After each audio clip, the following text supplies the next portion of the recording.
correctly. Hold on one sec. Okay, says I'm live. I haven't done the YouTube before, so be patient, please, with me. Okay, cool. So again, if you're just joining, my name is Hallie, and I am here today to do just a short workout with you guys. We're going to be focusing mostly on the kettlebell goblet squat. And, you know, it's a lot of knee flexion. It's a lot of ankle dorsiflexion, hip flexion. So a lot of flexion in our body.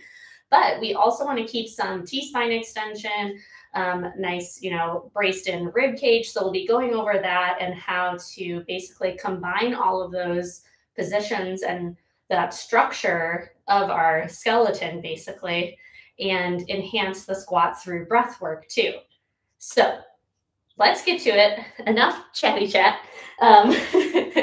So we're going to start just with some pelvic tilts. So this is just to really get your mind-body connection really together and to also feel out the breath with the pelvic tilt so we can then translate that into our squats. Because what often happens is I see this with a lot of clients when I first work with them or people at gyms, and they're squatting and their breath is just not coordinated with their movement.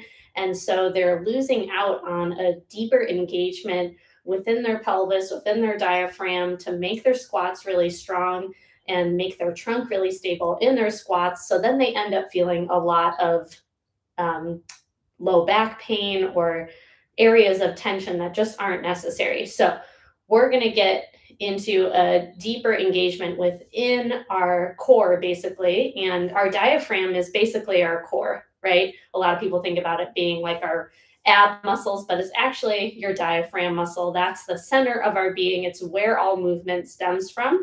And so when we have a really strong connection to our diaphragm, then we're going to have better movement overall. Cool. Okay. So let's get on our backs and we're going to just warm up with those pelvic tilts, just engaging with our breath. I'll cue you through everything to make sure you guys can follow along easily. Feel free to wave at me if you have any questions and I'll try to answer them along the way. All right, so you're going to lay down on your back with your feet flat on the floor and your knees bent. And I just want you to put your hands right on the side of your hip bone so you can feel the position of your pelvis. We're going to take a few breaths here. See if you can really breathe down low into the bottom of your abdominal wall, showing a nice expansion of your belly, but also the sides of your rib cage expand as you inhale. And as you exhale, drawing everything in toward the center of your body as the air pushes out of your lungs. Okay, so we're inhale, expanding three-dimensionally. And exhale, pulling everything in together. Now let's just take a few more breaths like that. See if you can imagine you have a balloon in your belly. So you're expanding that balloon as you inhale. And as you exhale, your balloon deflates three-dimensionally, turning into that nice little deflated image in your brain, okay? So inhale, make your balloon really big. And exhale, deflate your balloon. Okay, so now we're going to add some pelvic tilts here. So as you inhale, just relax your tailbone down toward the floor, relax your pelvis. And then as you exhale, feel that tailbone just slightly tilt up. Your low back will connect with the floor a little bit more, and your glutes might engage a little bit as your tailbone tilts. And then inhale, just release it again, allowing more of an anterior tilt of your pelvis. And then exhale, posteriorly tilt. You can feel your feet really press into the floor as you posteriorly tilt and the tailbone lifts. Inhale, release again. Exhale, tilt. Awesome. So now we're going to do this with a little bit of weighted feedback with a kettlebell. So you don't need a really heavy bell for this. I have a 10 kilogram pink kettlebell from Kettlebell Kings. That's what I'm going to use today. So you can just get a light-ish bell, bring it into both hands, reach it straight up above your chest. And we're going to do the same thing, those nice little pelvic tilts. But now I'm getting a little more feedback for my upper abs by pressing my scaps up away from the floor. And I'm going to draw my rib cage in and down, maintaining stability in my abdominal wall. And then I'm going to inhale, release my tailbone down, and exhale, tilt it up, okay? Inhale, release, tailbone, and exhale, tilt. The whole time I'm trying to reach and protract with my scaps and pull my rib cage in and down. Inhale, anteriorly tilt. Exhale, posterior tilt. Good. Now I want you to take one more inhale, anterior tilt. Exhale, posteriorly tilt that pelvis. Now keep that pelvic position. Bring one knee up at a time above your hips. Ankles are dorsiflexed. We're reaching those scaps up away from the floor, trying to draw our whole abdominal wall into engagement. And we're just going to hold here for about 10 breaths. So keep reaching those scaps up, the kettlebell up toward the ceiling, drawing that tailbone up a little higher from the floor if you can, maintaining as much lower abdominal engagement as possible, and keeping tension in the whole body. Take a nice big inhale into the back of your body. Exhale, see if you can push the kettlebell up a little bit higher. Take one more breath. And then bring the kettlebell down, rest your feet. Awesome. So hopefully from that, you just felt a little bit of, abdominal engagement, that sense of compression in our abdominal wall and our rib cage drawing in and back to stabilize ourselves. That's what we're going to want to feel when we're in a squat position, right? We're going to want to basically get all of this engagement here and allow ourselves to get into hip flexion like in that dead bug position. Okay, so now we're going to work on some hip mobility work. We're going to do some hip cars. So if you've never done these might be a little, complicated in the sequencing, but just follow along as best you can. It's a movement from FRC or FRS mobility systems, and I'm certified in that. So I love to share these with everybody. They're a really good way just to warm up the full range of motion of your hip joint. And you're going to try to stabilize in the rest of your body as best you can. So just think still like a statue, except for the working hip, and trying to really engage our fullest range of motion possible. Okay, so you're going to be on hands and knees. Bring your shoulders right above your wrists. Toes are going to curl under toward your shins. You're finding that protraction of your scaps again, just like we did in that dead bug position, right? Similar. Now we're flipped over the opposite way. So I'm going to squeeze my calf toward my hamstring and my working leg, really tightening that calf to the hammy. Lift the knee, and then start to pull the knee toward my chest into hip flexion. From there, we're going to sweep the leg out, lifting it up as high as we can, and then start to drift the knee back in space, internally rotate, turning my foot up toward the sky, and I'm in hip extension now. I'm just going to take a breath here, trying to maintain a posterior pelvic tilt as I extend my hip, and then bring it down. Take an inhale, and then reverse it. Drive the heel up as high as I can, but making sure that that anterior tilt isn't happening. We don't want to load into our lumbar spine, okay? Keep that rib cage pulling in and up.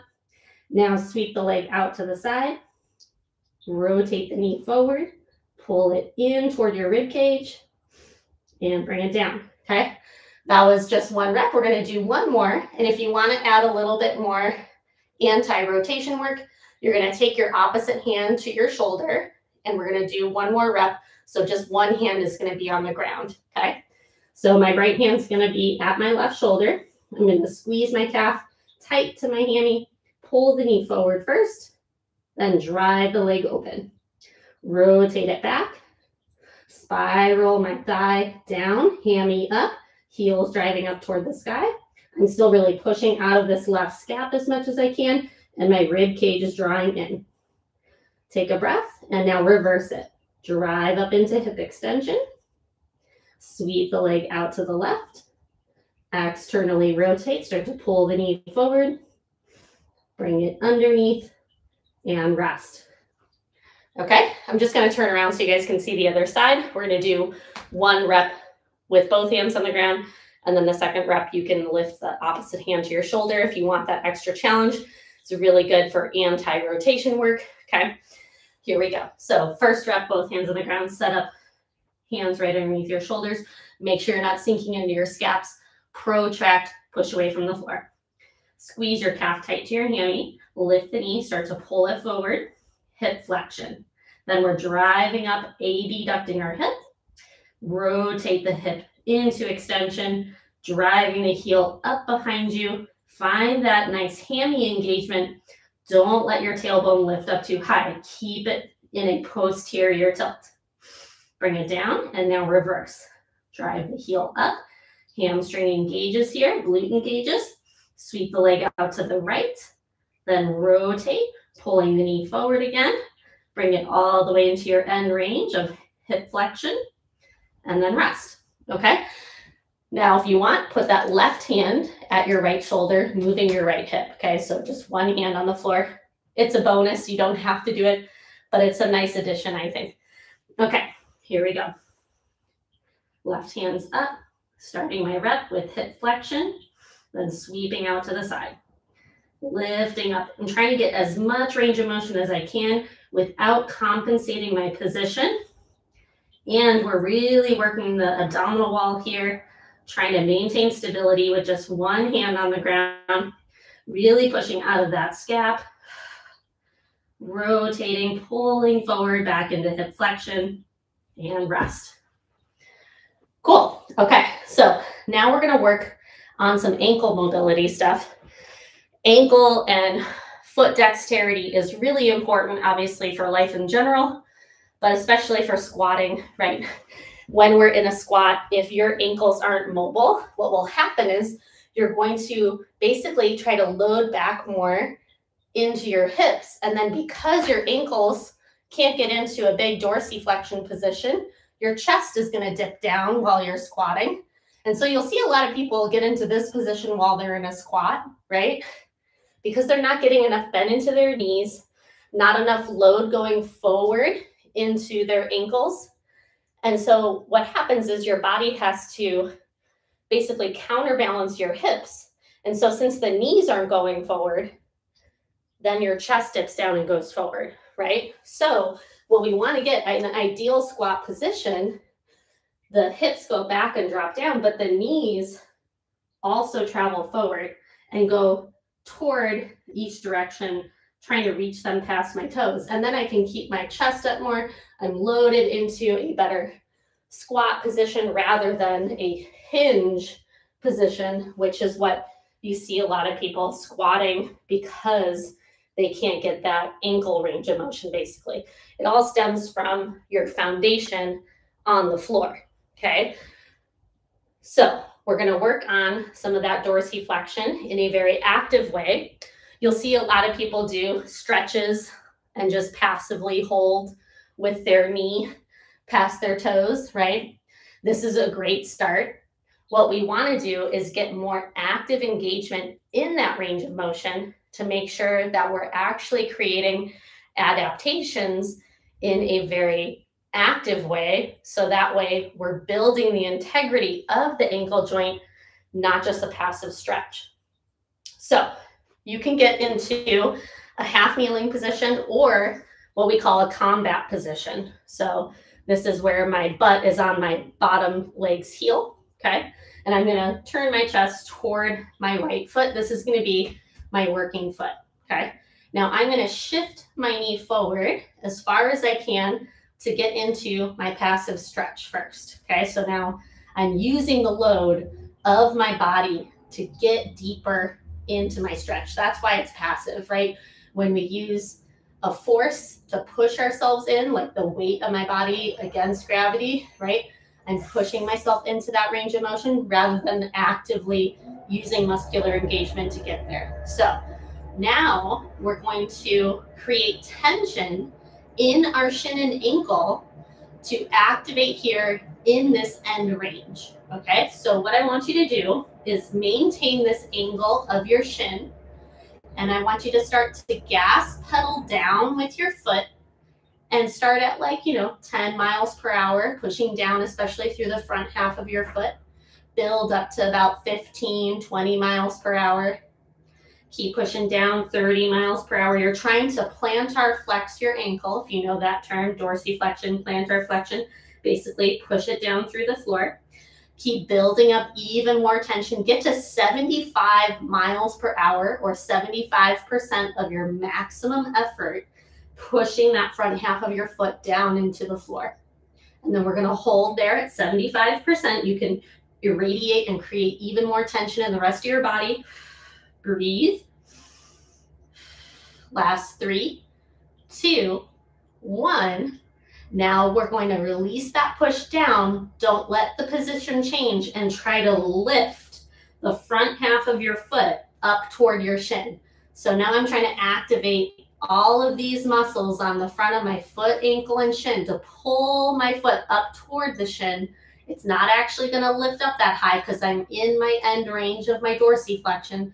So my toes really are the only thing getting air underneath them, really. But I'm trying as much as I can to lift up. We're going to hold for another 10 seconds. Keep lifting up. Keep breathing. 5, 4, 3, 2, 1. And lower it down. Good. Now see if you can get into a deeper range of motion in that dorsiflexion. We're going to do one more round of that. This is called a pail and rail. It stems from FRC mobility systems. Here we go. Start to push back down into the floor. This time I want you to build up to your greatest effort, 100% maximum effort, trying to basically crush a bug underneath your foot as hard as you can. Here we go. 10 seconds. Don't let the heel pick up either. You want to keep the foot in contact with the floor the whole time, but I'm just isometrically trying to drive the front half of my foot down through the floor. Last 3, 2, 1, and now release the push down and try to lift the front half of my foot and toes up toward my shin. Go as hard as you can. Max out your effort here. 10 seconds. Keep pulling up. 5, 4, 3, 2, 1. Release it, relax. Try not to come out of the position right away. Do a little bit of movement there. Circle around with the knee and your ankle. Juice it up a little bit. Awesome. Okay, we're going to just do all that on the other side now. Okay, so just shake out your position. Mobility work can be a little, tedious, but when you're in it and you're doing it, it's a lot of hard effort, right? So it feels like strength training for your joints. That's really what this is. We're strength training the end range of our joint range of motion. Okay, so opposite leg, I have my left foot up. We're set up in the combat position. Lean into your passive range of motion, meaning push your weight forward for your knee to get past your toes as much as you can. Let's just hold here for a moment, stretching, and then we're going to do 2 rounds of the pail and rail. So this is a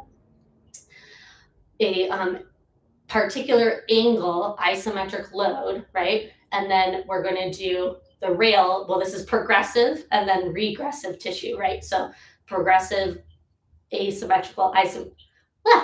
progressive articulate isometric load and a regressive isometric load in the opposite direction. That's what the pail and rail stands for. Okay, so here we go.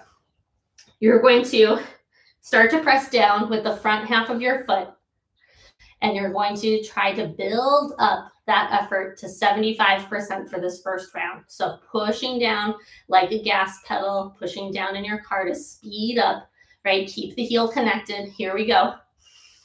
Get to that 75% effort, and we're just going to hold 10 seconds. Try and maintain that 75% effort of pushing down through the floor as if you could push your front half of your foot through the ground.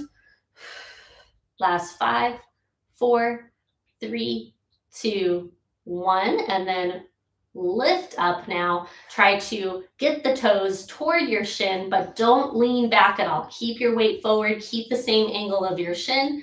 Keep trying, even if there's no space getting between your foot and the floor, just keep muscularly engaging in the front of your ankle, foot, and shin. Here we go. Last 3, 2, 1. And release down. Take a breath. See if you can get into a deeper range of motion for this angle here, getting the knee maybe a little further toward the toes. Okay, guys, here we go. So now we're going to do it one more time. Build up to your maximum effort. So whole body matches that 100% effort. Start to brace and push that foot down into the floor as if you're trying to crush a bug or gas pedal to 100 miles per hour. Here we go. Once you're at that 100%, we're going to hold 10 seconds. Make sure you're keeping the heel grounded into the floor. Just an isometric push down with your foot. Here we go. Keep breathing.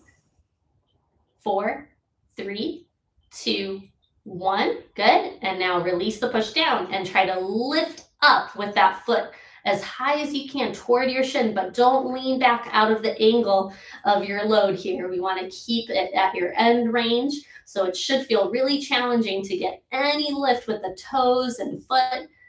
Hold for another 5, 4, 3, 2, 1. Good. Go ahead, rest. Go ahead, just move around the position a little bit. Lubricate that ankle joint. Awesome. Okay, cool. You can come out of that. Just shake out your feet a little. So, any questions about that? I just want to double check. Awesome. Oh, someone's from Southeast Georgia. Breath work. Yeah. Awesome. Anyone on Instagram have any questions, guys? It's working. Yes, it is. I can feel it. Awesome. Love it, guys. Cool. So now we're going to get into a little bit more of some strength work, and we're going to do a pelican squat or a split squat. And this is a variation where we're going to work that dorsiflexion of our front ankle, just like we did in that pail and rail. So it's very ankle dominant today. We're getting that knee over our toes as much as we can.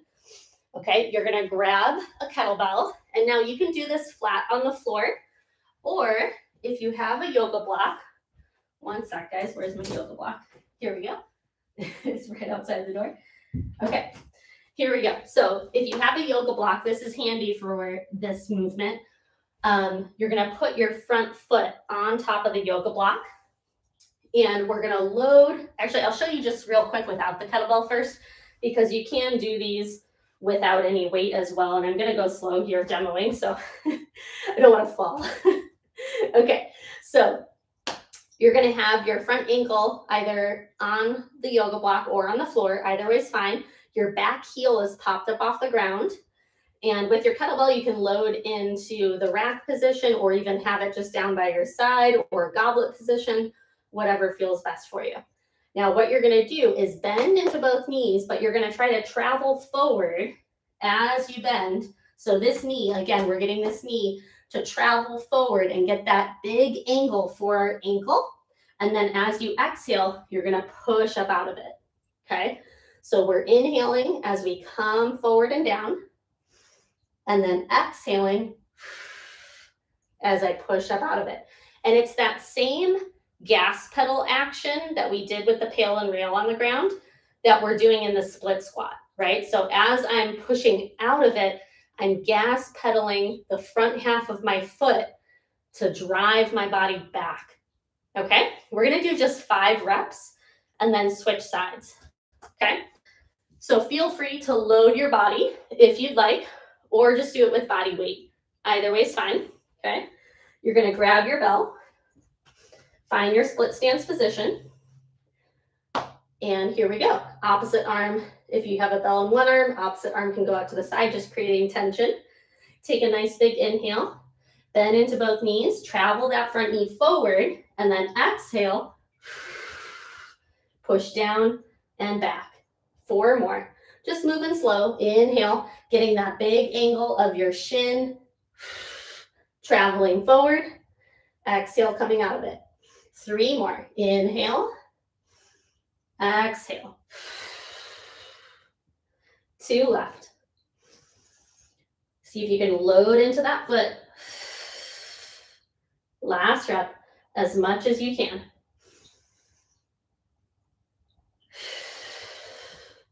Good. Okay, bring the bell down. We're gonna do the opposite leg. I'm just gonna turn around so you guys can see my open hip. And yeah, only did 5 reps just because we're still kind of warming up the body a little bit. We're not doing anything super intense yet, but we're gonna get into some squats, more strength-based movements in a second. Okay, so here we go. Load the other side. Again, you can set up on a yoga block or a box or on the floor is fine too. That back heel popped up, opposite arm is out, creating tension. You're gonna inhale, bend into both knees, travel that front knee as far forward as you can. Exhale, press out of it. 4 more. Inhale. Exhale. And notice the position of my pelvis is staying stable. We're not going into an anterior tilt at the bottom of our squat. 2 more. Exhale as you press out of it. Last rep. Awesome. Bring the bell down. Cool. Okay, I'm just gonna grab a sip of water. I know I need it. I've been talking a lot. So feel free to grab some water as well. I'm just gonna check if there's any questions. So someone asked which squat is more effective, goblet, single arm, double arm, or CrossFit type, flipping the kettlebell over. Oh, okay. So it depends on what your goals are, right? I love a good classic goblet position, and I'll show you guys the difference between the goblet position and the cradle grip, which I think is what you're referring to with the CrossFit type of squat. Single arm racked squats are great to do an asymmetrical load, which is really good for your core strength. It's what I did a lot of during my pregnancy because, for pregnancy, building up your core strength, you work more on like stability and high rotation work than doing any sort of like crunching motions, obviously, because you have a baby in your belly. And I'm 8 months postpartum, so I'm now doing a little bit more dynamic things. But definitely there's different reasons why you would squat different ways, and they all have their benefits. If you're going for just working on your overall strength of your squat, I would say a good classic goblet position, can't go wrong with it. And I'm going to show you that now and show you how to really optimize your abdominal engagement in your goblet position, right? Because you'll see a lot of people, and this is something that I work on with my clients, holding the kettlebell in the goblet hold, but it's really close to their body, right? So you'll see them squat like this, which isn't necessarily wrong, but what really is working there, if you have the kettlebell so low, is mostly your bicep, right? You're kind of in an isometric bicep curl, rather than having the weight a little further out, your elbows a little higher, drawing the rib cage back a little deeper to help set the pelvis into position. And then you're getting more lat engagement, more serratus engagement underneath. And it's going to feel more challenging for your abdominal wall to hold that weight a little higher and out a little bit more. And I find that my squats are much more basically in a better position overall, and I'm able to breathe better by having my elbows up and higher and drawing that rib cage in and back deeper. So if you're going to do a goblet squat, I highly recommend finding this position for your goblet squat. See how my elbows are so much higher compared to if I'm goblet squatting like this?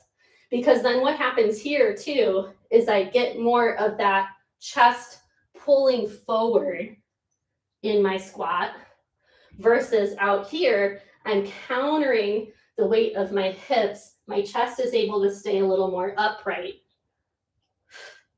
And I'm able to really feel my abs working in that position versus the arms being lower and down. Okay. Cool. I'm just going to make sure there aren't any other questions. And then we're going to get into some squat sets. Okay.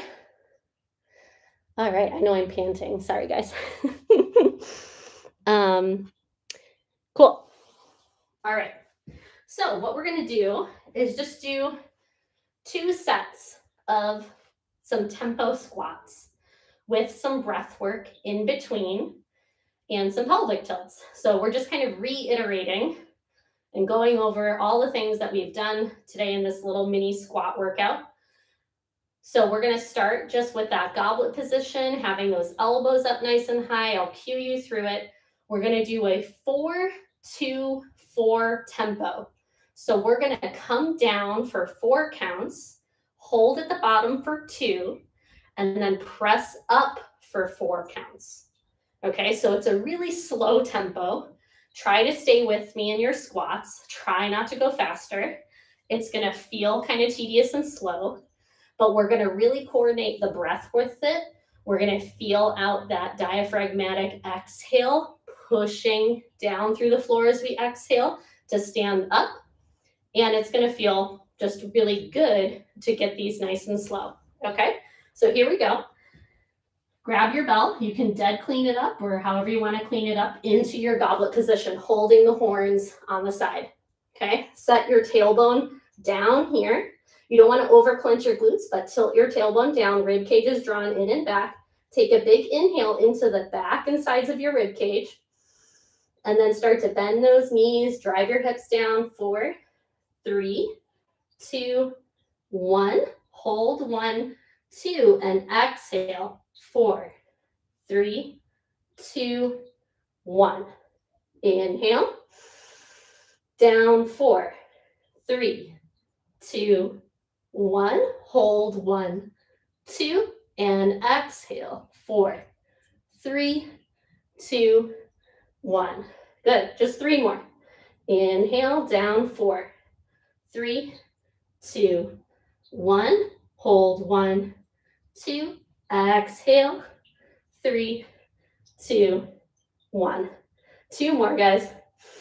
Down. 4, 3, 2, 1. Hold 1, 2, and push. 3, 2, 1. 1 more.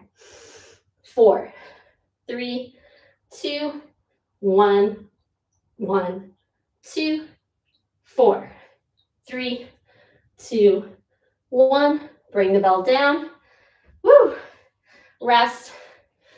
Awesome. I didn't put any chalk on before this, which was a mistake. My hands are sweaty and the bell started slipping. So yes, I recommend working with chalk if you're going to hold, your kettlebells for a long period of time. Okay, so just take some time to breathe. Try to slow down your breath. We're going to do some standing pelvic tilts with our big exhales like we did on the floor. But this time, since we're standing, we're just going to be able to create a little bit more of that anterior pelvic tilt since we don't have the floor blocking us. Okay, so bring your arms up, elbows up in line with your shoulders. You're going to try to keep your rib cage stable, and you're just going to anteriorly tilt your pelvis as you inhale, and exhale, posteriorly tilt. And I have a slight bend in my knees. We're inhaling, releasing the pelvic floor, tailbone reaches up and back, and exhale, tailbone drops down. Okay, awesome. So let's just keep doing that with your breath. Inhale, rib cage stays stable. Exhale, tailbone drops down. And I'm not over clenching or over squeezing anything. We're just trying to emphasize the pelvic position and the breath. So inhale and exhale. 2 more. Inhale. And exhale. Last one. Inhale. Exhale. Good. And then just stand tall. Rest your arms. Shake it out. Woo. Okay. Just going to make sure there aren't any other questions here real quick. Awesome.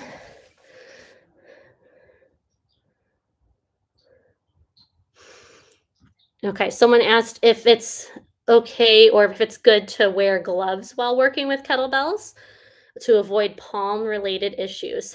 So I think maybe you're just asking about calluses, like you don't want to get calluses, right? Is that what you mean? So for kettlebell work or just working out in general, it's not necessarily wrong to wear gloves. You know, it's just like to each their own. If you really don't want calluses and you don't want to rip up your hands, that's fine. Chalk is also a good option. I find, though, that wearing gloves becomes a little bit annoying for me personally, because then you can't, really feel out the kettlebell as much. And so it might hinder your reaction time, like when you're snatching or something like that. So, it's just something to think about. We have so many nerve endings, right? Our sense of touch is so important for learning movement, for, developing reaction times, developing just sensory input and feeling out our environment and handling and doing if you're into doing like juggling and stuff like that, it might be difficult to do that with gloves on. But if you're just going to do, more slower paced strength work with your kettlebells, like goblet squats and deadlifts and stuff like that, then you probably would be fine using the gloves. It just kind of depends on what you're doing. Okay, we're going to do one more set of squats, guys. And for this one, we're going to be doing just a little bit faster tempo. And we're going to be doing a dead clean in between every squat. Okay, so if you don't know how to do the dead clean, you don't have to do these. You could just keep your kettlebell up in between your squats. But basically, it's the motion of picking the bell up from the floor, quickly bringing it up in front of you into the goblet hold, and then bringing it back down in between every rep of your squat. And so this just creates a little bit more speed and force production in our lower body. I really like doing dead cleans as a prep for kettlebell swings and teaching you how to do that fast hip extension and that force production to get the bell up. It's a great drill to practice for your swings. So let's do it together. We're going to do 8 reps, and our tempo for our squats is going to be a 2-2 tempo. So I'll show you a rep real quick first, okay? So you're going to hinge over. So unlike our squat, our knees are just slightly bent. Our hips are really far back. Our chest is pulling forward. And then you're going to dead clean it up into the goblet hold. Take an inhale. Down, 1, 2. Exhale, push up. 1, 2. And then bring it back to the floor. Hinge over, load into your hamstrings. And then we're going to repeat. Okay, here we go. So just know you don't have to do the dead cleans, but I highly recommend them. We're going to do 8 reps. And begin. Take an inhale. Exhale. And down, 1, 2. Exhale, push up. Hinge back over. Inhale. Exhale, clean. Inhale, down. Exhale, press up. Hinge. Inhale. And clean. Down, 1, 2. Exhale, push up. Hinge. Exhale. Down, 1, 2. Exhale. Good. Hinge. We have 3 more. Exhale, clean it up. Down, 1, 2. Exhale, push up. 1, 2. And hinge. 2 left, guys. Big exhale. Down, 1, 2. Exhale, push. 1, 2. Awesome. Last one. Inhale. And clean. Inhale. 1, 2. Exhale, push. 1, 2, and hinge. Rest. Woo! Okay. Awesome job. That was great. I felt a lot of work going on in my quads, glutes, hammies. I hope you did too. I hope you really, from today, got a good connection to your diaphragm, your pelvic floor, your breath, that ankle mobility, getting a deeper range of motion in your knee flexion. It all works together for an optimal squat. And if you keep practicing those things, implement that mobility work and really focus on what your body is doing as you're, practicing these big kettlebell movements and skills. Putting all those little pieces together, I hope really starts to elevate your training. And if you need help with your kettlebell training, I'm here for you. I'm a coach and I have online programming options. I work with people virtually all over the world. And I also have a course called Master the Kettlebell. That's an online do-it-yourself, full immersive kettlebell and mobility course. And feel free to reach out to me if you guys have any questions. I would love to help you. I'm just going to double check that there aren't any other questions before I head out. Awesome. I'm glad someone said that they're going to refer to this often. Love to hear that. Yeah. And this is just a very short intro to the kind of coaching that I do and the workouts that I do. Someone said, oh yeah, good work for horse riders too. Thank you. Yeah. Kettlebell work, I love it because it's so translatable to many things in life, many hobbies and activities. It's really functional training, right? That's, a buzzword, basically functional training, but it's super true. Kettlebell training really translates to everything. So that's why I love it. I'm a roller skater and a dancer, and I have a baby. And so all of the things that I do for my training and for my hobbies really all blend well together. And so if you don't know what you're training for, start to think about that. What are the things that you enjoy in life? Do you like to hike? Do you like to play basketball? Whatever it is, go out, find those things that you really enjoy and train for them, because you're going to just thrive more in life in general. Yeah. Cool, guys. I hope to do one of these again very soon with Kettlebell Kings. And I do have another article coming out with them very soon. I'm sending it to them later today. It's all about pelvic floor health and how to basically engage your pelvic floor for better movement. So watch out for that. And yeah, have an awesome rest of your day. This was a pleasure. Again, my name is Hallie, and I will see you guys next time. Bye. All right. Thank you, guys. Bye.